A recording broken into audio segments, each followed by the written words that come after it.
히나마츠리.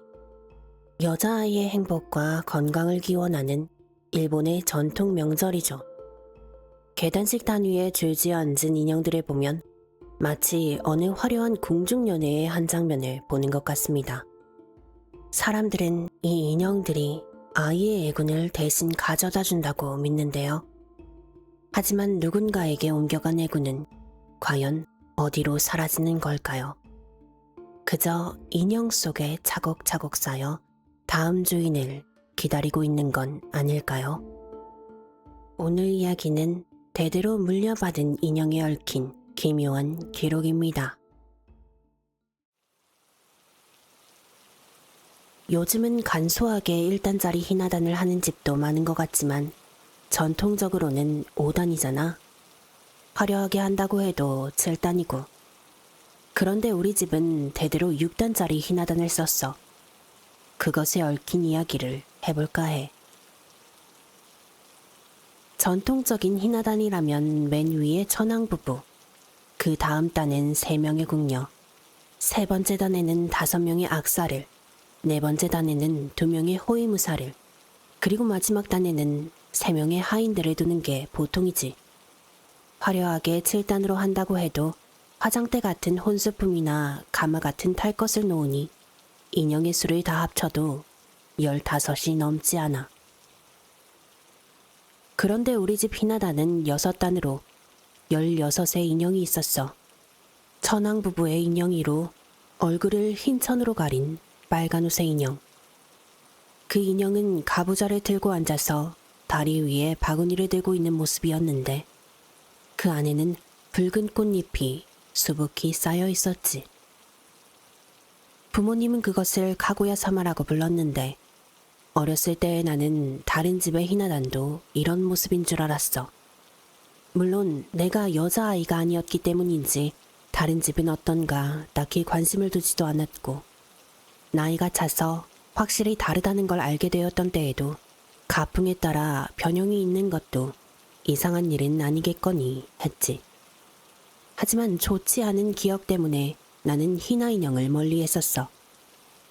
기가 자라서 맨 윗단에 내 손이 닿게 되었을 무렵 카구야 사마가 쓰고 있던 그 흰 천을 젖혀보려다 아빠에게 걸려서 엄청 혼이 났었거든. 예전부터 부정타니까 절대 손대지 말라고 했었는데 그때 어찌나 호되게 혼이 났는지 다시는 만져볼 생각을 하지도 못했지. 그 희나단은 대대로 친가 쪽에서 물려받은 것으로 선조가 이 인형을 드리게 된 이후로 가업이 크게 번성했다나 봐. 그전에는 나그네 행상이었다가 결국 무역으로 크게 대성했다고 해. 그 때문인지 조부모님 때까지도 이 인형을 애지중지했었고 아버지도 조금 신성하게 여겼던 듯해. 하지만 아버지도 나도 할아버지 때 이후로는 무역에 뜻이 없어서 다른 직업을 가지게 되었어. 그 탓인지 옛날만큼 유복하지는 않아. 아무튼 이 희나단은 여동생인 미나가 태어나던 해부터 장식하다가 그 해가 13살이 되던 해에 일어났던 사고 이후로 내내 다락에서 꺼내지 않게 되었어. 그리고 이번에 그것을 내가 물려받게 된 거야. 작년에 아내가 딸을 출산했거든. 그래서 출산 선물로 본가에서 부모님이 보내신 물건인데 어렸을 적 혼났던 기억 때문인지 나는 조금 꺼림칙했지. 하지만 택배를 열어본 아내는 꽤 마음에 들어 했어. 200년도 더 된 물건인 것 같은데 보관 상태도 엄청 좋았고 대대로 물려받은 부분에서 감동을 받은 것 같아. 여동생을 위해 장식했던 거라는 말에도 그럼 아주 소중한 물건이겠네 하면서 조심스럽게 다뤘지. 그 인형을 몽땅 한지에 포장하고 단으로 쓰던 판자를 분해해서 다 택배로 보내왔기 때문에 양이 어마어마했는데 하는 수 없이 내가 하나하나 조립하고 정성을 다해 장식했었어. 그러다 맨 윗단에 그 카구야 사마를 올려놓으려고 인형을 집어들었는데 불현듯 잊고 있던 기억이 떠올랐어. 다다미 방 한가운데 희나단 앞에 멍하니 서 있는 미나의 뒷모습. 내가 기억하던 그 시절의 나는 원인 모를 병으로 오래 학교를 쉬었어. 여러 군데 병원을 옮겨 다녀도 명확한 이유를 알 수 없었고 자주 쓰러지던 탓에 한 해를 휴학하기로 했었지. 하지만 다행히도 미나만큼은 건강하고 활기찼기 때문에 자칫하면 내 병 때문에 우울했을지도 몰랐을 우리 집은 나름 화목했었다고 봐. 그러던 어느 날 겨울, 미나가 이상한 얼굴로 집에 왔어. 친구 생일 파티에 다녀왔다는 애가 다투기라도 한 건지 잔뜩 굳은 얼굴이었어. 저녁을 먹을 때도 말 한마디를 안 했었는데 따끈하게 목욕을 하고 나와서 내 방으로 가던 중 캄캄한 다다미 방 안에 미나가 서 있는 걸 봤어. 본가는 거실에 딸린 그 방을 딱히 안방으로 쓰지 않고 거실의 연장쯤으로 사용했기 때문에 미나가 거기 있는 게 딱히 이상한 것은 아니었지만 복도 쪽 어슴푸레한 불빛에 비추던 그 모습은 많이 낯설었던 것 같아. 뭐해? 하고 내가 넌지시 모르니 미나가 천천히 고개를 돌렸는데 그때 미나의 표정이 어땠는지는 기억이 나지 않아. 다만 손에는 그 카고야 사마 인형을 들고 있었고 한동안 미동도 없이 서 있더니 일순 엄청 빠른 동작으로 인형을 계단 위에 올려놓고는 쿵쿵 걸어서 자기 방으로 돌아가 버렸어. 하지만 그 다음 날부터 미나는 아무 일도 없었다는 듯 원래의 활기찬 모습으로 돌아왔고 나도 그때의 일은 묻지 않았지. 그런데 그 해 수학여행에서 사고가 났어. 산길을 걷다 실족. 너무나도 허망하고 흔한 사고였지. 가족들은 그저 아이를 잃은 슬픔에 넋이 있었고 경찰도 학교도 사건에 대해 파고들지 않았기 때문에 미나의 죽음은 지역신문 한 구석에 짧게 실린 게 전부였어. 하지만 불행 중 다행으로 내 벽은 깨끗하게 나아서 다음 학기에 복학할 수 있었어.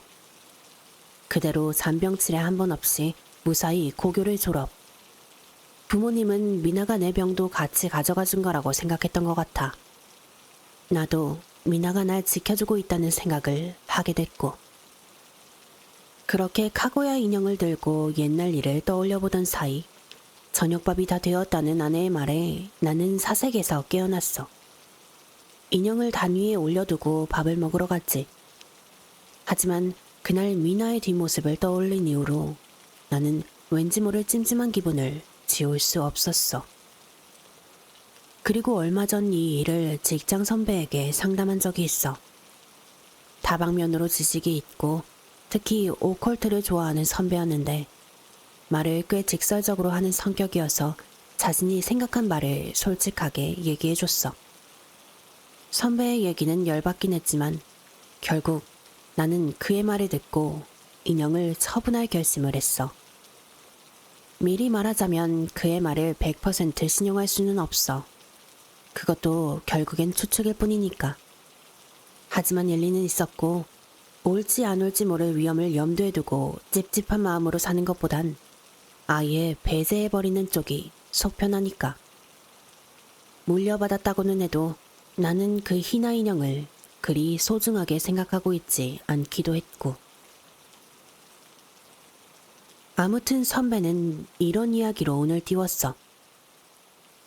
옛날에는 장남을 지키려고 딸을 액바지로 쓰는 주술이 종종 행해졌다는 이야기를 들은 적이 있어.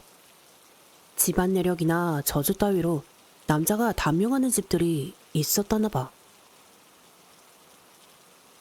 나는 단번에 그 뜻을 파악하지 못했지만 얘기인즉슨 이래. 맨 윗단의 카고야 사마는 주술의 매개체일 것이고 몸이 약한 장남인 나 대신 미나가 재물이 되었다는 것. 너무 섬뜩하고 기분 나빠서 난데없이 어떻게 그런 생각을 하느냐고 물었더니 선배는 이어서 기묘한 이야기를 들려주었어.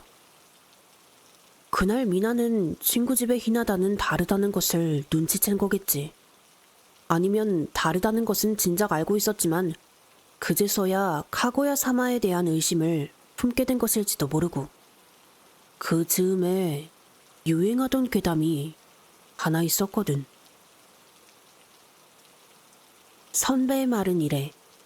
옛날 험한 산을 넘나들던 카구야, 즉 가마꾼들은 굶주림에 지쳐 사람을 먹었다는 괴담이 있대. 그 죄책감 때문인지 그들은 길 잃은 나그네를 보면 자신의 바구니에 담아 산신에게 바치곤 했다고 하지. 죄책감 때문에 또 다른 희생자를 만든다는 게 어이없지만 아무튼 괴담의 내용 자체는 그랬어. 그 괴담의 무대는 여기서 멀지 않은 산간 지역이라고 선배는 말했는데 지역 이름은 언급하지 않을게. 인육이라는 키워드 때문에 이 지역에서는 한동안 유행했던 것 같지만 디테일이 부족했기 때문인지 전국적으로 퍼지진 않았던 모양이야. 그 당시 나는 학교를 오래 쉬었기 때문에 전혀 몰랐던 괴담이고. 그런데 선배의 말은 그게 끝이 아니었어. 앞서 말했듯 선배는 오컬트 매니아고 괴담을 파헤치는 걸 숙명처럼 여기는 사람이라 그런지 관련된 설화나 전설을 조사한 적이 있다나 봐. 선배의 말론 그 산간 지역에는 나그네를 먹는 신 또는 요괴가 있었다고 해. 그것은 흰 천으로 얼굴을 가린 여성의 모습으로 나타나는데 그 존재가 직접 나그네를 잡아먹는 것인지 나그네가 누군가로부터 바쳐진 것인지에는 여러 설이 있는데 선배는 어느 문헌에선가 붉은 꽃잎이 가득 든 바구니를 묘사하며 재물을 암시하는 구절을 읽은 적이 있다고 해. 어쨌거나 그 존재에게 낙인 찍힌 나그네가 살 수 있는 방법은 다른 재물을 바치고 그 존재를 섬기는 거라는데 선배는 이렇게 추측했어. 나는 그게 너희 집안의 희나 인형의 형태로 섬김을 받아온 것이 아닐까 해. 어디에서 온지도 모를 괴담으로 선조를 욕보이는 것 같아서 불쾌했고 앞서 언급한 내용처럼 나 대신 미나가 재물이 된 것이란 얘기엔 추측이더라도 굉장한 상처를 받았지. 반발심에 뭐라고 하려는데 선배가 잠시 뜸을 들이다 입을 열었어. 그리고 재물이 되는 희생양에게는 흰천을 걷어내고 진짜 얼굴을 드러낸 모습으로 다가온다고 해. 그 순간 내 머릿속에 그날 미나의 손에 들려있던 카구야 사마의 얼굴천이 젖혀져 있던 모습이 어렴풋이 떠올랐어. 결국 나는 아무 말도 못하고 자리를 파한 뒤 집으로 돌아왔어. 그리곤 전화로 아버지께 이것저것 물어보면서 알게 된 것들이 있어. 갑자기 그런 건 왜 묻느냐고 하길래 부모님이 충격받을까봐 대충 얼버무렸지. 나한테도 한동안은 아무것도 손에 안 잡힐 만큼 큰 충격이었으니까. 말했듯 희나다는 물려받은 물건이야. 보통은 물려받지 않는 물건이지. 아이마다 새 것을 하나씩 마련하는 게 보통이라고. 나중에 아이가 시집갈 때 혼수로 들려보내는 물건이니까.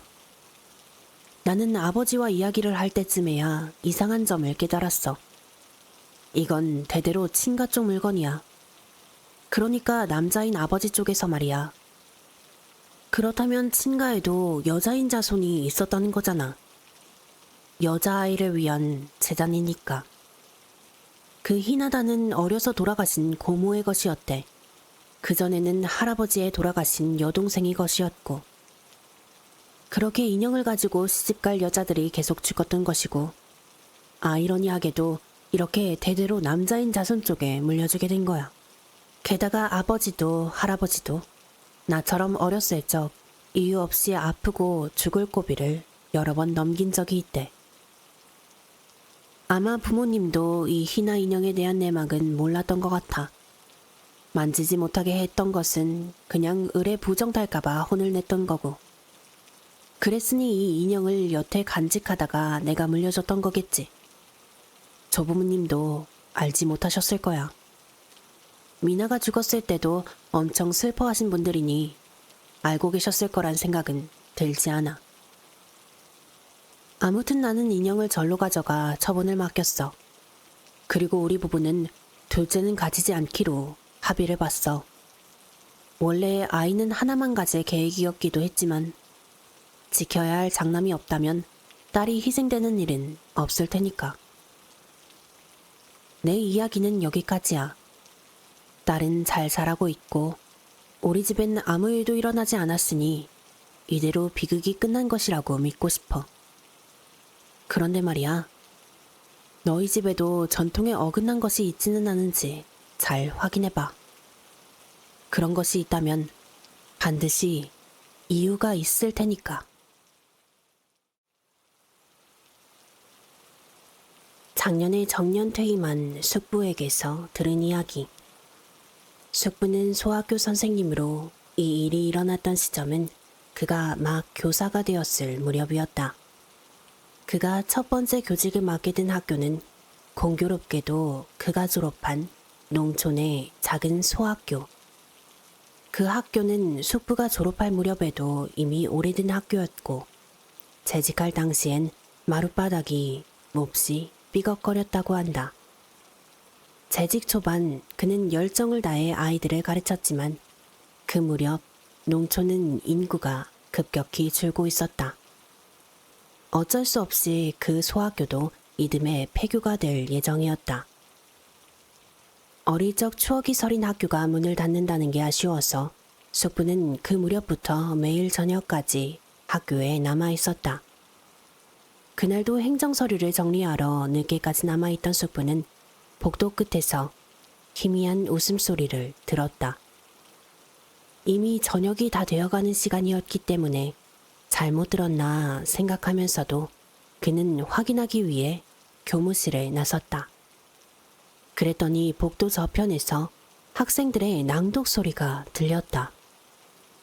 아직 남아있는 아이들이 있나? 그는 목소리가 흘러나오는 곳으로 터벅터벅 걸어갔다. 소리는 복도 맨 끝에 있는 교실에서 들려오고 있었다. 드르륵 하고 뻑뻑한 미닫이 문을 열었더니 교실 안엔 아무도 없었고 칠판엔 초하 58년 6월 24일이란 글씨가 쓰여 있었다.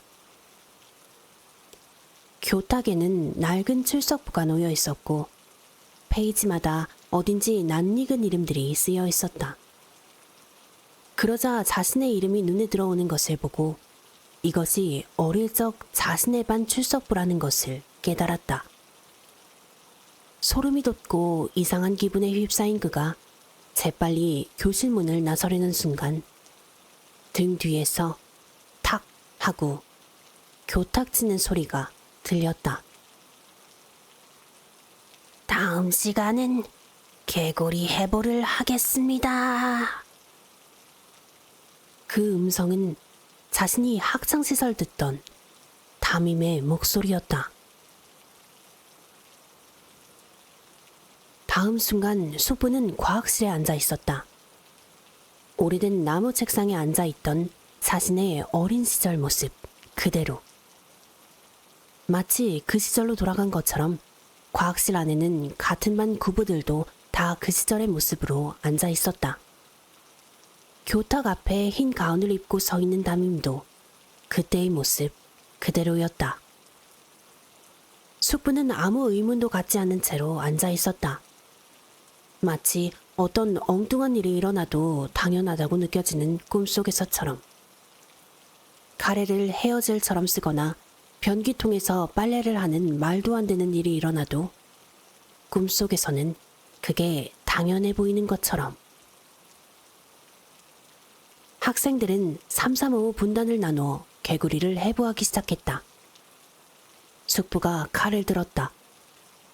작은 개구리의 배를 조심스럽게 갈랐다. 내장이 끈적하게 따라 나왔고 교탁 쪽에서 선생님이 말했다. 그렇지. 천천히 내장을 다 꺼내고 이제 앞다리, 뒷다리를 잘라보자. 숙부는 아무 망설임도 없이 그렇게 했다. 손끝에 닿는 개구리의 차가운 촉감, 작은 관절이 톡 부러지는 소리, 깜빡거리는 형광등 아래에서 학생들은 눈을 반짝이며 개구리를 바라보고 있었다. 자, 이제 안에 돌을 넣고 다시 꿰매세요.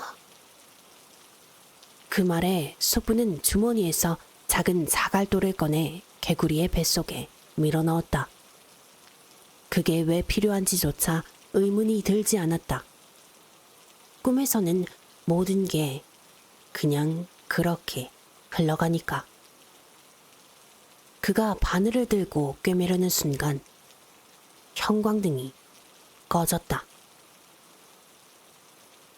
눈을 떴을 때 그는 여전히 과학실에 앉아 있었다. 형광등은 깜빡이지도 켜져 있지도 않았다. 창밖은 캄캄했고 과학실 안에 다른 사람은 아무도 없었다. 그리고 책상 위에는 살아있는 개구리 한 마리가 배가 갈라진 채로 팔딱거리고 있었다. 숙부는 깜짝 놀라 자리에서 일어났다. 의자가 넘어지며 우당탕 소리를 냈다. 그는 그대로 뛰쳐나와 어두운 복도를 달렸다. 복도를 지나 교문을 뛰어넘어 어둠 속으로 내달렸다. 그러면서 떠올렸다. 그가 소학교를 졸업하던 해에 일어났던 일. 담임은 졸업식 며칠 전 돌연 실종되었다고 한다. 경찰이 학교에 와서 다른 교사들에게 묻고 여러 장소를 수색하고 갔지만 끝내 아무런 흔적도 발견하지 못했다. 숙부를 포함해 담임을 좋아하던 아이들은 침울해져 갔다. 그리고 벚꽃이 흩날리던 졸업식 당일. 교사들은 물론 학생들 사이에도 기묘한 기분이 돌았다. 그날 아침 근처 강가에서 토막난 여성의 시신이 떠올랐다는 소문이 삽시간에 전교에 퍼졌다. 부패한 그 시신의 팔과 다리는 모두 잘려 있었고 배 안에는 돌이 잔뜩 들어차 있었다고 한다. 숙부가 다음날 아침 학교로 돌아왔을 때 과학실의 개구리 따위는 남아있지 않았다. 그저 그가 앉아있던 의자만 그대로 넘어져 있을 뿐이었다. 그 후로 숙부가 야간에 혼자 학교에 남아있는 일은 없었고 학교는 예정대로 이듬해 폐교했다고 한다. 이 이야기를 해주며 숙부는 아직도 그날 자기가 본 환상인지 꿈인지 모를 것을 세월이 지난 지금도 잊지 못한다고 말했다. 숙부가 소학교를 다닐 무렵엔 이미 개구리 해부 같은 건 없어질 시기였고 숙부도 개구리 해부 따위는 실제로 했던 적이 없다고 했다. 하지만 개구리의 배가 갈라지며 손끝으로 전해지던 떨림과 뼈가 부러지던 소리, 과학실에 가득 들어찬 포르말린 냄새는 직접 겪었던 것처럼 생생하게 남아있다고. 그날 숙부는 무엇을 봤던 것일까? 실종된 담임과 강에서 떠오른 여자는 어떻게 된 것이었을까?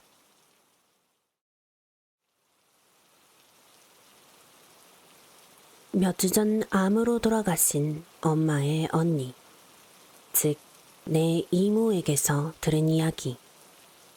시골 어른들은 한 번쯤 들어봤을 법한 괴담 같은 이야기를 이모는 두 눈으로 직접 본 것이라며 색색거리는 숨을 섞어 내게 해준 이야기다. 이모는 도쿄로 상경해 10수년을 살았다. 출근길마다 빽빽한 전철, 좁은 맨션, 이웃의 발소리까지 들리던 벽. 남편은 늘 공기 좋은 곳에서 새로 시작하자고 말했다. 그 말이 처음엔 농담처럼 들렸지만 둘 다 어느새 진심이 돼 있었다.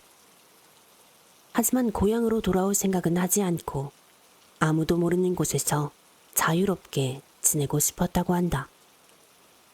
이모와 이모의 남편이 중년이 되었을 무렵 몇 달을 알아보다가 부동산에서 조용하고 햇살 좋은 동네라며 소개한 마을로 향했다. 지도에도 잘 표시되지 않은 작은 골짜기였다. 산과 산 사이에 낀 마을은 마치 시간이 멈춘 것처럼 느릿했다. 버스도 하루 2번밖에 안 들어오고 휴대폰 신호도 한두 칸밖에 잡히지 않는 곳. 집은 마을의 가장 끝자락에 있었다. 지붕은 낡았지만 벽은 하얗게 새로 칠해져 있었고 뒤쪽엔 작게 울타리가 쳐진 밭이 있었다. 정확히는 밭이라기보다 흙이 고르게 다져진 사각형의 땅. 풀 한 폭이 없이 매끈했다. 햇빛이 오래 머무는 자리라 남편은 그걸 보자마자 말했다. 여기다 호박 심으면 딱이겠다. 이모는 찬찬히 집안을 둘러봤다. 거실창이 남향이라 아침마다 햇살이 들어올 것 같았고 뒤편의 산새 소리가 고요하게 들렸다. 이만하면 괜찮겠다는 생각이 들어 그 자리에서 계약했다고 한다. 그렇게 이사 첫날 새로운 삶을 시작하고자 했던 두 사람은 짐도 단촐하게 챙겨 그 집으로 들어갔다. 간단하게 정리를 끝내고 막 점심을 먹으려고 하는데 문 두드리는 소리가 났다. 문 앞엔 동네 사람인 듯한 할머니가 서 있었다. 등이 굽고 얼굴은 깊게 그을려 있었다. 그녀는 인사도 없이 한동안 텃밭을 훑어봤다. 기묘한 정적에 무슨 용건이냐고 이모가 입을 떼려는 찰나 할머니가 말했다. 그 밭에 손 대면 안 돼. 예? 그게 무슨... 그 밭에는 자라나. 뭐가 자라나는 거냐고 물을 새도 없이 할머니는 돌아서 마당을 나갔다. 이 이야기를 들어가 남편에게 했더니 남편은 어이없다는 듯 웃으며 밭이니까 당연히 농작물들이 자라나겠지 하고 웃었다. 하지만 이모는 이상하게 손끝이 차가워졌다고 한다. 봄 햇살은 여전히 따뜻했지만 바람이 한 줄기 스치자 밭의 흙이 살짝 날렸다. 그곳에서 이상한 것은 할머니뿐만이 아니었다. 그 둘이 마을을 산책할 때면 동네 사람들은 멀찍이서 그들을 이상한 눈으로 바라봤다. 인사에도 웃지 않았고 눈을 피하거나 서로 귓속말을 나누곤 했다. 이모는 그때부터 이사 온 것을 조금 후회하기 시작했다고 한다. 그러던 늦봄 며칠째 날이 맑았다.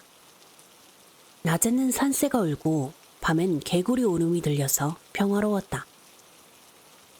하지만 그 평화 속에서 조금씩 불편한 기분이 자라났다. 이웃집 사람들은 여전히 그들을 피했고 장을 보러 가도 인사 대신 고개만 까딱했다. 그날은 이모 혼자 우체국에 소포를 붙이러 도시 근교에까지 나갔다가 작은 식당에서 점심을 먹게 됐다. 주인 아주머니가 이모의 말을 듣더니 눈썹을 살짝 찡그렸다. 그 밭에 있는 집에 사신다고요? 이모는 놀라서 물었다. 왜요? 그 집이 유명해요? 아주머니는 한참 망설이다가 조심스럽게 입을 열었다. 예전에 거기 살던 젊은 부부가 있었어요. 남편이 밭일하다가 그 자리에서 사고였어요? 뭐 그런 셈이죠. 아주머니는 말을 아꼈지만 식탁에 음식을 내려놓을 때 이모는 그 손끝이 떨리는 걸 봤다고 한다. 그날 밤엔 비도 안 왔는데 마당이 새까맣게 젖어 있었대요. 이모는 아무 말도 하지 못했다. 집으로 돌아오는 버스 창밖에 여름이 다가오는 중인데도 마을은 그날따라 서늘해 보였다고 한다. 그런 말을 듣고 난 후로 이모는 밭 앞에 서 있을 때마다 이상한 냄새를 느꼈다. 비린내 같기도 하고 젖은 흙냄새 같기도 한. 남편은 여전히 그것이 좋은 땅이라며 웃었지만 며칠 뒤 우편함에 낡은 흑백 사진 한 장이 들어있었을 때에는 식당에서 들은 이야기를 남편에게 털어놓아야겠다는 결심을 했다고 한다. 사진 속엔 그들이 사는 집의 마당이 있었고 밭에 낯선 남자가 삽을 들고 서 있었다. 남자의 발 아래 흙이 조금 불룩하게 솟아 있었다. 사진 뒷면엔 연필로 이렇게 적혀 있었다. 그 밭에는 피와 살이 자란다.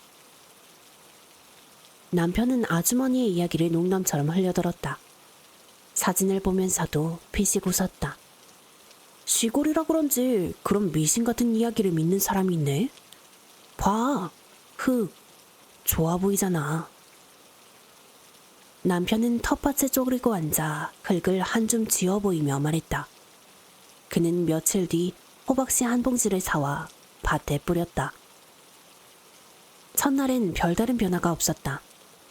하지만 이틀 만에 싹이 났고 그 싹은 눈에 띄게 빨리 자랐다. 아침에 볼 때마다 덩굴이 길어져 있었고 흙 위로 희미한 김이 오르는 걸 몇 번이나 봤다. 햇살 때문인가 싶었지만 그건 너무 일렁거렸다. 며칠 후부터 밤마다 이상한 소리가 들리기 시작했다. 처음엔 바람에 흔들리는 나뭇가지인 줄 알았다. 하지만 그건 더 낮고 규칙적인 소리였다. 쓱쓱 거리는 소리. 이모는 놀라 남편을 깨웠다. 들려? 밖에서 누가 흙 파는 소리 같아. 남편은 귀를 기울이다 피식 웃었다. 밤에 밭일하는 사람이 어딨어. 짐승일 거야. 그는 더위에 조금 열어두었던 창문을 닫았고 이모는 다시 잠들지 못했다. 그날 이후로도 소리는 계속됐다. 마치 누군가 밭을 조금씩 갈아엎는 것처럼. 아침마다 밭은 새로 뒤집힌 듯 정돈되어 있었다.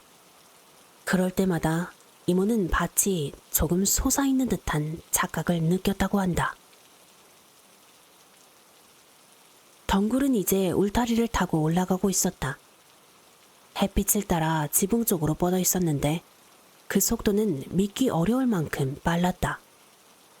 전날까지만 해도 마루 끝에서 멀었는데 그날은 창문가까지 닿아 있었다. 이모는 손끝으로 덩굴을 만져보았다. 아기 손가락같이 말랑했다. 흙냄새가 아니라 젖은 살갗 같은 냄새가 났다. 그날 밤도 삽질 소리는 이어졌다. 더 가까이 마당 안쪽으로 들어오려는 것처럼. 그리고 다음날 남편은 밭으로 나가더니 이상한 얼굴을 했다. 누가 밭 한가운데에 발자국을 남겼어. 산짐승일까? 이모는 그 발자국을 봤다. 작고 발가락이 짧고 흙에 깊이 박혀 있었다. 이모는 그것을 보고 기묘함을 느꼈다고 한다. 발자국은 마치 흙 안쪽에서 바깥쪽으로 나온 것 같은 모양이었다. 하지만 그 일이 있던 며칠 뒤부터는 밭에서는 아무 소리도 들리지 않았다. 마치 누군가 작업을 끝마치고 떠난 듯 고요했다. 그 대신 호박 덩굴이 집을 반쯤 감싸고 있었다. 울타리를 타고 벽을 타고 지붕까지 올라갔다. 그렇게 무더운 여름이 끝나고 가을. 지금와 그것을 호박이라고 생각한 것은 단지 호박밭에 덩그러니 놓여져 돼지꼬리 같은 줄기를 달고 있었기 때문이라고 했다. 그런 호박은 실해 보이는 것이 아니라 왠지 조금 썩은 것 같아 보였다. 여느 호박처럼 노랗게 빛나는 것이 아니라 거무죽죽한 색이었다. 만져보면 여느 호박과는 다르게 말랑한 느낌이 들었다. 보통은 그것들을 밭 한쪽에 버려뒀는데 곧 무더기처럼 쌓였다. 그제서야 그들은 그것을 갈라보기로 했다. 남편이 부엌에서 칼을 가져왔다. 그들은 마루에 앉아서 이상한 호박을 하나 가져다 그것에 칼을 쑤셔 넣었다. 칼은 여느 호박처럼 단단하게 박히지는 않았지만 즐겼다고 한다.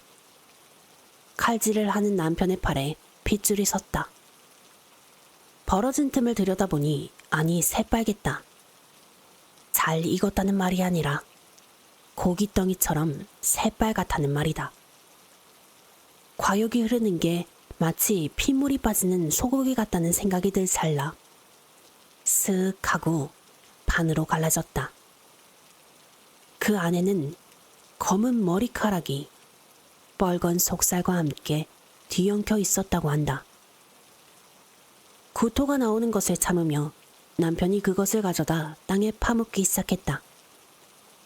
말 없이 땀을 흘리며. 밤 늦게까지 그들은 밭에 난 호박을 몽땅 텃밭에 파묻었다. 그리곤 바로 집을 내놓고 그 마을을 떠났다. 여기까지 들었을 때 내게는 호기심이 일었다. 며칠 전 장례식을 마치고 나서야 나는 결심이 섰다. 이모는 돌아가시기 전까지 그 집을 똑똑히 기억했다. 이모의 기억을 바탕으로 그 마을을 더듬어 찾아가 보았다. 마을 사람들의 이상한 행동을 보면 그 집에 무슨 일이 있었다는 걸 짐작할 수 있었다. 좀 더 조사해보면 분명 진실이 드러날 것이다. 내가 알게 된 이야기를 빠르게 전개해보자면 이렇다. 경위는 그닥 흥미롭지 않으니 생략하겠다.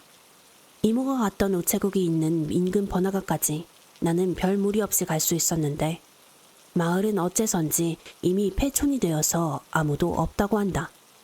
그 소식을 나는 지금까지 운영 중이던 바로 그 식당에서 듣게 되었다. 식당의 아주머니는 작년에 작고하셨지만 아들이 식당을 물려받아 운영 중이었다. 그는 사정을 설명하는 내게 기묘한 이야기를 하나 들려주었다. 이야기를 전해준 본인도 진위를 알 수 없고 그것이 이모가 살던 집에 대한 이야기인지는 확인할 수 없다. 하지만 지금은 폐손이 된 그 마을에서 전해졌던 이야기. 에도시대까지 거슬러가는 아주 오래된 사건의 시작. 그것은 아내의 배신으로 미쳐버린 어느 남자의 이야기였다. 그 마을의 어느 집에서는 젊은 부부가 살았다고 한다. 혼인을 하고서도 오래도록 아이가 들어서지 않던 집에 어느 날 마을을 지켰던 나그네가 묻게 되었다. 부부는 그를 성심껏 대접했고 그는 호박씨를 보답으로 주었다. 나그네가 떠나고 텃밭에 호박씨를 심자 호박은 무럭무럭 자랐다. 그러면서 아내의 배도 점점 불러왔다. 이상한 일이었다. 아이를 갖기를 포기한 뒤로 그들은 몇 달간 관계를 그만뒀다. 남편의 의심은 호박넝쿨처럼 스멀스멀 피어올랐고 급기야 호박이 가득한 밭에서 아내를 해했다. 아내의 배를 가르자 나온 것은 머리카락이 뒤엉킨 붉은 살덩이. 그 후로 그 집에 사는 사람들은 하나같이 이상한 일을 겪었다고 한다. 집은 몇 번이나 헐리고 새로 지어졌지만 텃밭은 남아있었다.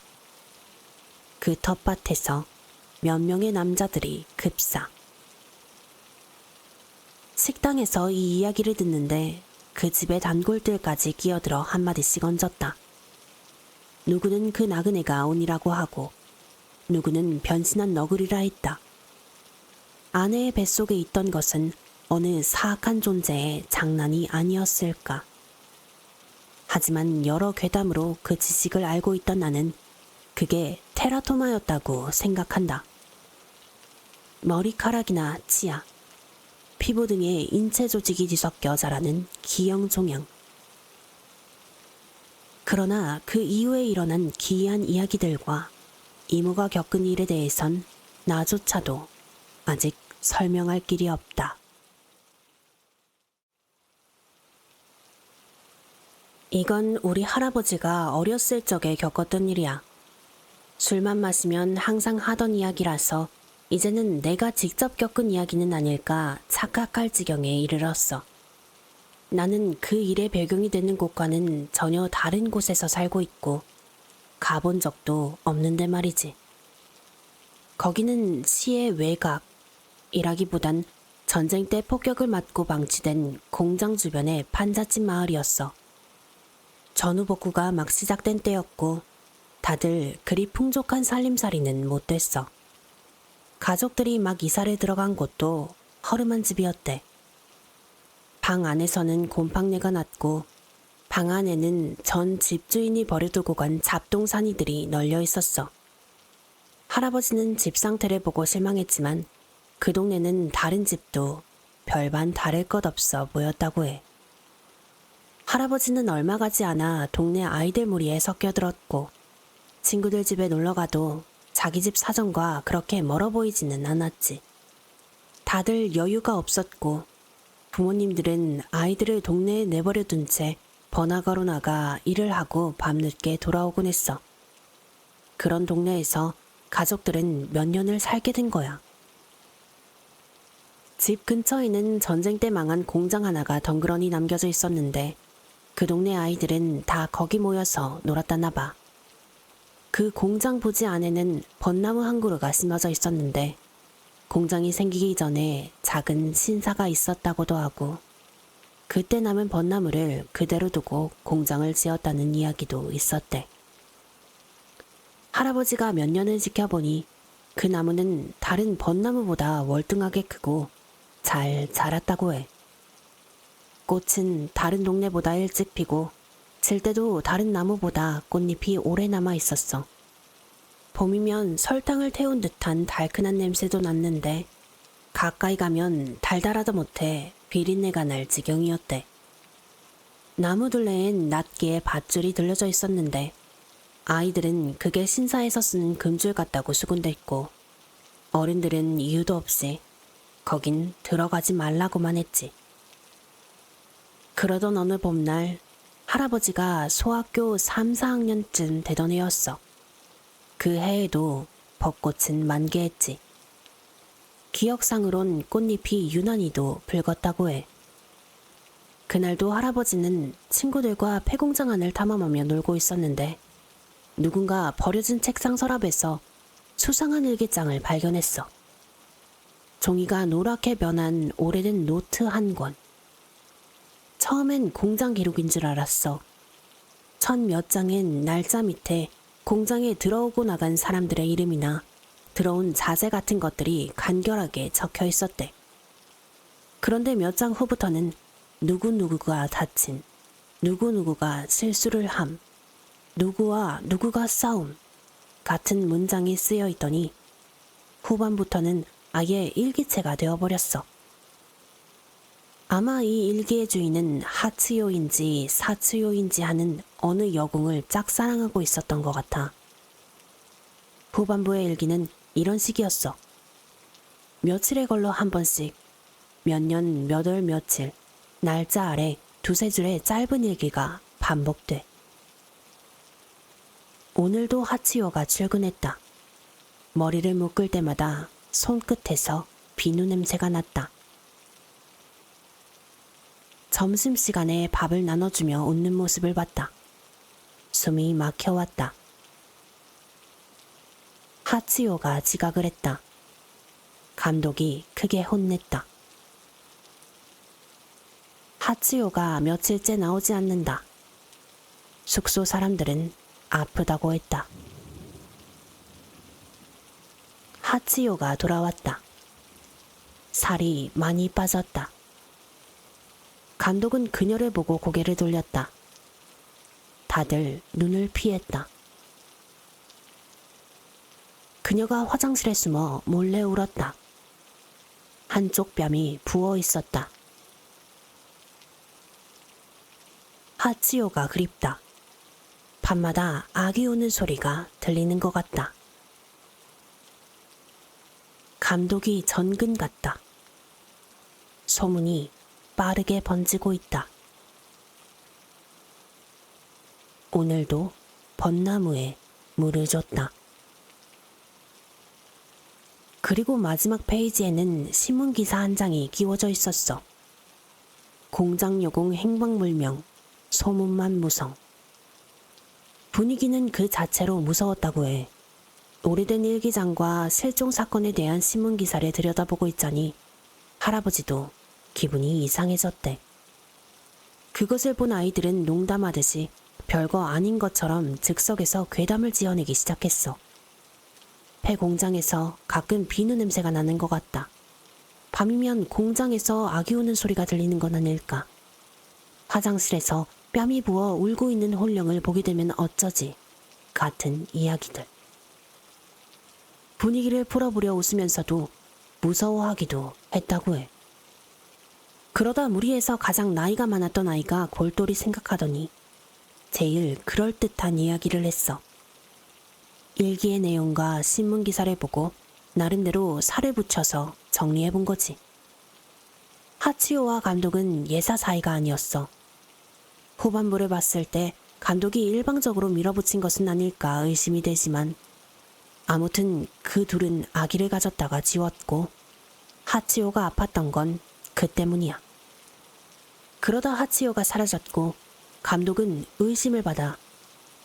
하지만 하치오를 해친 건 둘의 사이를 질투한 일기장의 주인이었고 하치오는 벚나무 아래에 묻혔어. 그 말을 들은 아이들은 자신들이 생각해낸 참신한 전개에 흥분했다고 해. 그 시절 어려운 동네의 아이들의 흥미를 끌만한 건 그런 미스터리한 이야기들밖에 없었으니까. 그러다가 한 아이가 벚나무 밑을 파보자고 제안했대. 공장 건물 밖으로 나왔더니 해는 아직 이른 오후였기 때문에 어두운 공장 안이랑은 분위기가 사뭇 달랐어. 무서울 것도 없겠다. 아이들은 두 팔 걷어붙이고 나무 밑을 파헤치기 시작했지. 그렇게 할아버지를 포함한 아이들은 나무 주위에 둘러진 금줄을 넘어섰대. 처음엔 돌멩이 같은 것을 주워다가 주위를 파는 것으로 그쳤지만 누군가 창고에서 삽을 몇 개 찾아오자 그때부터는 본격적이 되었다고 해. 하지만 오래도록 나오는 것은 없었고 해가 기울어 갈 때쯤 되어서야 누군가 나왔다 하고 외쳤어. 아이들이 그 주변으로 우르르 몰려들었지. 그래서 내가 시체가 나왔어? 하고 할아버지한테 물으니 할아버지는 고개를 저으며 너털 웃음을 지었어. 그럼 뭐가 나왔는데? 했더니 삽에 계속 뭐가 걸렸어. 딱딱해서 더 이상 들어가지지가 않더라고. 그래서 그들은 깊이 파내려 가지 않고 옆쪽의 흙을 넓게 삽으로 긁어냈대. 그랬더니 거기에도 똑같이 삽이 걸리는 거야. 그래서 계속 옆으로 파다 보니 구덩이는 넓어졌고 이윽고 구덩이가 벚나무를 둥글게 감싸는 형태가 되고 말았대. 그쯤 되자 애들은 다시 뾰족한 돌멩이를 집어들고 삽이 걸려서 들어가지 않는 부분을 깎아내기 시작했어. 그랬더니 나무패가 나왔어. 소도록 빽빽하게. 수십 개나 되는 나무패가 나무 주변에 묻혀 있었대. 삽에 걸리던 건 그것들이었던 거야. 그중 하나를 빼보니까 애들은 읽을 수 없는 한자가 쓰여 있었다고 해. 그쯤 되니 아이들도 무서워진 거야. 그것들이 무언가에게 봉헌된 위패였다는 걸 짐작했겠지. 다들 그날은 그렇게 집으로 돌아갔대. 그때부터 아이들이 그 공장 부지에서 노는 일은 없었어. 그리고 며칠 뒤 옆집에 살던 할아버지 친구 집에 어른들이 몰래 모였어. 그날 친구는 자는 척을 하고 있었는데 어른들은 다들 웃음기 없는 얼굴로 아무도 농담하지 않았대. 어른들은 그 폐공장과 벚나무 이야기를 하고 있었어. 친구들 무리의 누군가가 어른에게 공장의 일을 이야기한 것 같았어. 나중에 이 이야기를 들었을 땐 누가 고자질 한 거냐고 아무도 따질 생각은 없었대. 왜냐하면 그쯤부터 그날 공장에 있던 아이들이 하나둘 아프기 시작했거든. 누구라도 어른한테 이 이야기를 해야 했을 거야. 아무튼 어른들이 몰래 모였던 며칠 뒤에는 그 벚나무 아래에서 작게 의식 같은 거랬대. 그 마을에서 제일 오래 산 할머니가 쌀을 한 줌 흩뿌리고 누군가는 종이에 뭔가를 쓰고 태웠어. 그게 무슨 의미인지는 친구들 중 아무도 몰랐지만 아무튼 다행히 모두 무사했대. 그 이후에는 형편이 나아져서 하나둘 그 판자촌을 빠져나오게 되었고 할아버지는 지금도 같은 연에 살고 있기는 하지만 단 한 번도 그 동네에 돌아가 본 적이 없어. 지금은 개발이 되면서 번화한 상점가가 되었다고 해. 하지만 딱 한 번 선술집에 갔다가 우연히 옆자리에 앉은 인부들에게서 기묘한 이야기를 들은 적 있대. 어느 폐공장 부지를 미는 중이었는데 벚나무 아래 깊이 인골이 나무 뿌리에 박혀 있었다고.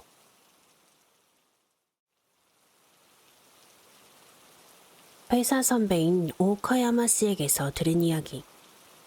오카야마 씨는 우리 회사의 에이스 영업사원으로 쾌활한 성격의 이케맨이어서 여직원들 사이에서도 평판이 좋아. 그에 반해 7, 80년대 소프트웨어 잡지나 지방에서만 발행되던 정체불명의 오컬트 잡지를 모으는 묘하게 음침한 취미가 있어. 그래서 회사에서 몇 안 되게 나랑 잘 맞는 사람이지. 그런 그가 몇 달 전 규수 지방에 출장을 간 적이 있었어. 그 출장지의 어느 헌책방에서 기묘한 책을 발견했다면서 며칠 전 이자카야에서 나에게 해준 이야기야. 미팅을 성공적으로 끝마치고 나서 오후에 그 지역 번화가에 갔다가 어느 헌책방을 지나가게 됐대. 마침 비가 오기 시작하기도 했고 취미에도 맞았기 때문에 잘 됐다 싶어 그 가게에 들어갔어. 간판도 거의 색이 바랜 작은 헌책방이었는데 안은 예상보다 넓었대. 형광등이 반쯤 나가 있어서 굉장히 어두웠고 당연하게 오래된 종이 냄새가 가득 배어 있었어. 서가 높이는 제각각이라 사람 머리 정도 높이에서 갑자기 끝나는 책장도 있고 카운터 뒤엔 잡지 더미가 거의 벽처럼 쌓여 있었어. 사람은 없지만 책으로 북적북적한 그런 느낌이었대. 그는 비를 피할 겸 가볍게 둘러보다가 한쪽에 동인지 자비출판 코너라고 작은 종이가 붙어있는 상자를 봤어. 솔직히 그쪽은 좀 기대하고 본 게 맞다고 해. 근데 그 상자 안에 들어있던 건 제목도 이상하고 장르도 모를 만한 얇은 소책자질 뿐이라 뭐야 이거? 야한 내용은 아니겠네?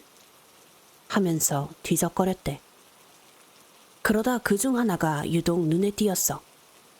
표지는 회색 두꺼운 종이인데 인쇄된 제목이 가느다랗게 한 줄. 기록되지 않은 방.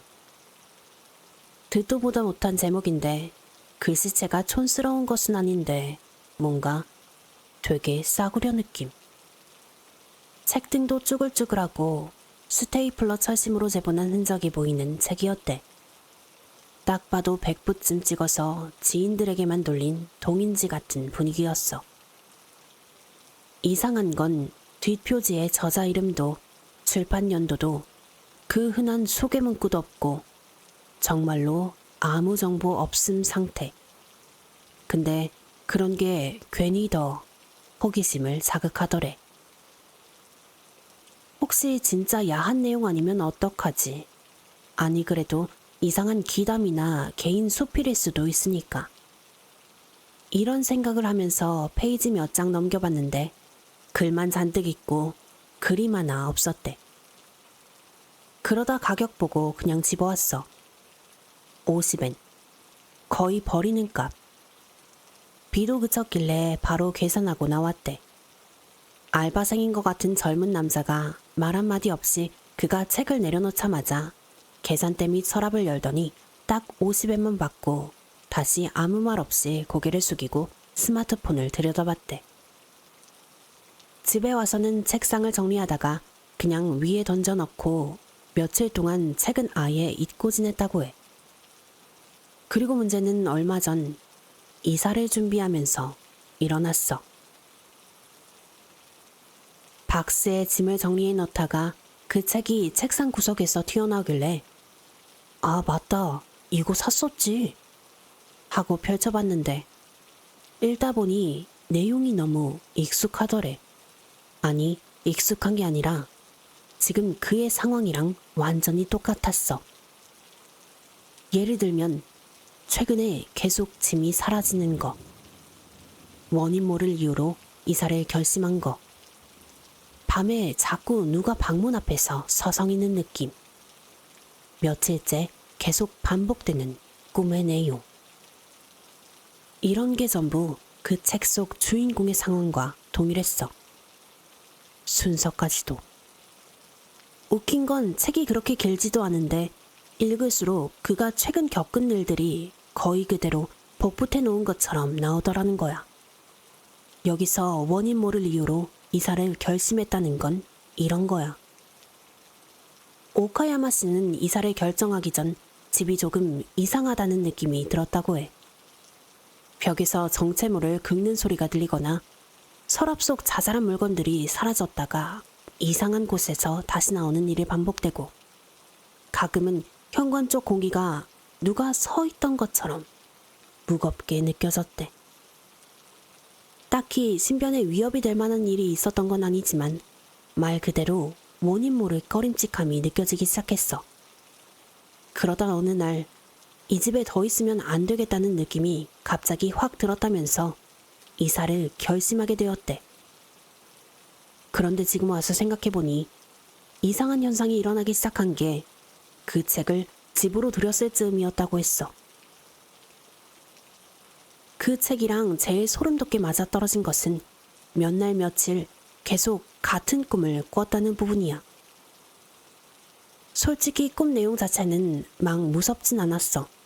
근데 일주일 가까이 똑같은 장면만 반복되니까 깨고 나면 진짜 속이 뒤틀리는 느낌이 들었다고 해. 꿈은 항상 그가 좁은 복도를 걷고 있는 것으로 시작됐어.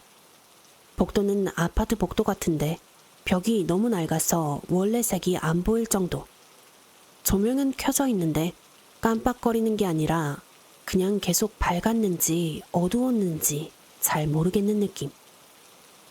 그리고 복도 바닥에 뭔가 계속 쓱쓱 하고 스치는 소리가 들리기는 하는데 그게 앞에서 나는 건지 뒤에서 나는 건지 모를 정도로 거리감이 없었대.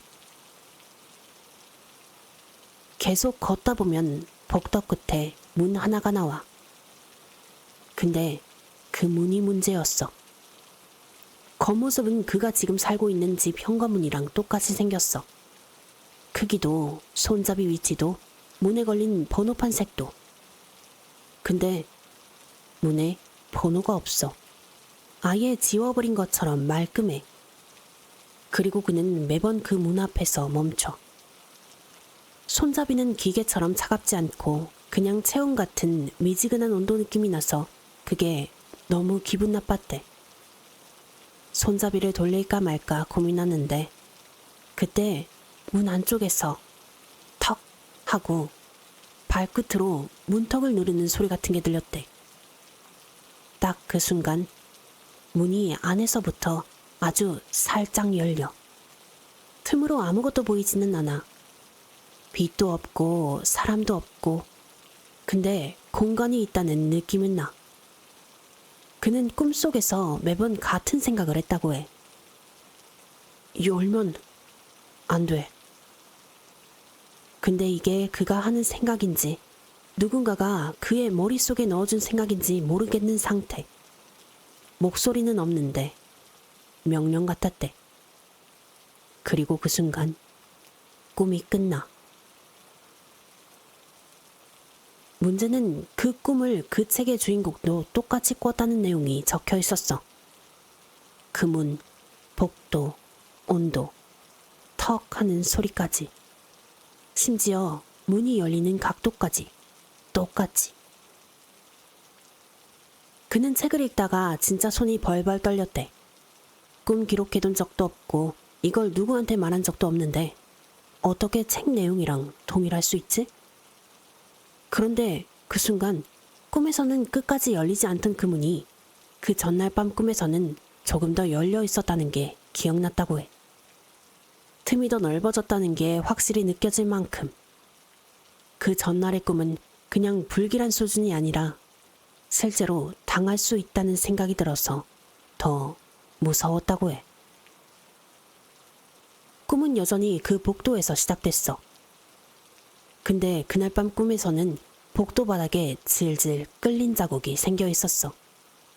무언가 무거운 걸 끌어서 옮긴 듯한 선이 길게 나 있었는데 처음엔 이게 뭔지 구분이 안 됐대. 그래서 자세히 바라보니 피비린내랑 곰팡내가 섞인 듯한 냄새가 났대. 꿈인데도 그 냄새가 실제인 것처럼 생생했다고 했어. 그때도 벽을 긁는 듯한 소리가 들리는 복도를 걷다 보니 그 문 앞에 도착했고 문은 여전히 그의 집 현관문이랑 똑같았어. 그런데 그날은 문 아래 틈에서 뭔가 새어나오더래. 검고 축축한 머리카락이었어. 그리고 문이 열렸어. 아무것도 보이지 않던 문틈 안쪽에서 그날은 사람 눈이 그를 올려다보고 있었대. 흰자 없이 검은 눈동자만 보이는 눈은 눈동자가 아니라 구멍 같았다고 해. 그를 올려다보는 그것의 실루엣은 기다란 팔로 바닥을 짚고 있었어. 그런데 그것이 다리는 거의 쓰지 않고 팔만으로 몸을 끌고 그에게 다가오려고 하더래. 복도에 나 있던 끌린 자국. 그게 그 실루엣이 이동한 흔적이라는 걸 그제야 깨달았어. 그것이 그의 앞까지 오려고 팔을 길게 뻗고 그는 놀라서 도망치려고 하는데 갑자기 문이 밖으로 퍽 하고 열렸어. 그리고 꿈은 그 순간 끝났어. 거기까지 떠오르자 오카야마 씨는 집이 문제가 아니라 책이 문제였다는 것을 깨달았어. 너무 늦어버렸지만. 아무튼 책의 내용이 전염되고 있다고 느낀 그는 결국 책을 처음부터 끝까지 제대로 읽어보기로 했대. 솔직히 굉장히 무서웠지만 안 읽으면 더 불안할 것 같았으니까. 그렇게 책장을 넘기기 시작했는데 읽을수록 기분이 이상해졌대. 이건 진짜 이야기라기보다 어떤 절차를 적어놓은 기록 같은 느낌이었어. 처음엔 소설 같은 문체였는데 이야기가 진행될수록 이상해졌어. 내용을 요약해보자면 다음과 같아. 주인공은 평범할 것 없는 직장인 남성. 그런데 어느 날 같은 꿈을 반복해서 꾸기 시작함. 꿈의 구조는 오카야마 씨가 꾸는 꿈이랑 완전히 동일. 좁은 복도, 문 아래 틈, 바닥에 끌린 자국, 턱 하는 소리, 문틈 안쪽에 검은 눈. 여기까지는 그냥 그가 최근 겪은 것과 너무 똑같아서 위험한 예언을 읽는 느낌이 들었다고 해. 근데 문제는 그 다음 부분부터 글이 흐릿하고 왠지 문장이 불완전한 느낌을 받았대. 무슨 말이냐면 잉크가 흐린 것도 아닌데 잘 읽을 수 없는 느낌. 읽을 때마다 문체도 내용도 달라 보였다는 거야. 여기에 뭐가 보여? 그러면서 오카야마 씨가 내게 휴대폰 화면을 들이밀었어. 그 책을 찍은 사진이었어. 그리고 그게 내 눈에도 이상했어. 분명히 일본어였는데 외국어를 소리나는 대로 일본어를 적은 느낌이라고 해야 하나? 완전히 엉터리였어. 그때의 오카야마 씨에게도 역시 내가 보는 것과 똑같은 엉터리 문장들이 보인대. 하지만 그 책을 읽고 있던 당시에는 어쩐지 내용을 파악할 수가 있었다는 거야. 그가 마지막으로 기억하는 부분엔 이렇게 적혀 있었어. 이 책을 읽는 자는 꿈의 복도를 지나 마지막 문에 도착하면 뒤따라오는 것에게 얼굴을 보이지 말 것. 그 다음 장엔 뭔가 중요한 내용이 있었던 것 같은데 이제 와서는 기억도 나지 않고 남겨둔 사진 속의 문장들은 전혀 해독이 안 된다고 해. 그는 손이 덜덜 떨려서 한동안 움직이질 못했다고 해. 근데 책을 덮는 순간 쓱쓱쓱 하고 벽에서 또 긁는 소리가 났어. 한두 번 긁는 게 아니라 누군가 바로 벽 뒤에서 손톱으로 힘껏 긁는 소리. 그리고 그 벽 뒤에는 다른 집이 없었다고 해. 근데 그 소리는 어쩐지 그의 이름을 긁어서 쓰는 것 같은 리듬이라고 느껴졌대. 그 다음엔 곧장 집에서 뛰쳐나와 그날까지 근처 러브 호텔에서 지내고 있었다는 거야. 그날 그의 이야기는 그걸로 끝이었고 나에게 보여줬던 사진을 한번 안주 삼았으니 됐다며 그 자리에서 삭제해버렸어. 우리는 으스스한 기분에 일부러 웃긴 농담을 하며 시간을 보내다 집으로 돌아갔어. 그리고 얼마 후 또 같이 한잔하자며 그 후의 이야기를 들려줬어. 최근 이사 가는 날 새벽 주민들 몰래 근처 공터에서 불태워버렸대. 헌책이라면 이제 질렸다는 생각에 그동안 사모았던 오래된 잡지나 동인지 같은 것들도 이사하는 김에 다 처분했대. 그 후로는 새로운 집에서 아무 일 없었다고 하더라고. 그런데 말이야. 그 후부터 나에게 같은 일이 생기기 시작했어. 물건이 없어지고 이상한 소리가 들리기 시작하더니 칙칙한 복도를 걷는 이상한 꿈을 꿔. 복도 맨 끝에 도달하면 어쩐지 우리 집 현관문과 똑같이 생긴 문이 기다리고 있어. 번호만 없는 그 문. 그리고 그 문이 서서히 열리기 시작해. 아마도 내게 그 이야기가 전염된 거겠지. 그리고 나는 이 글을 읽어줄 사람을 찾고 있어.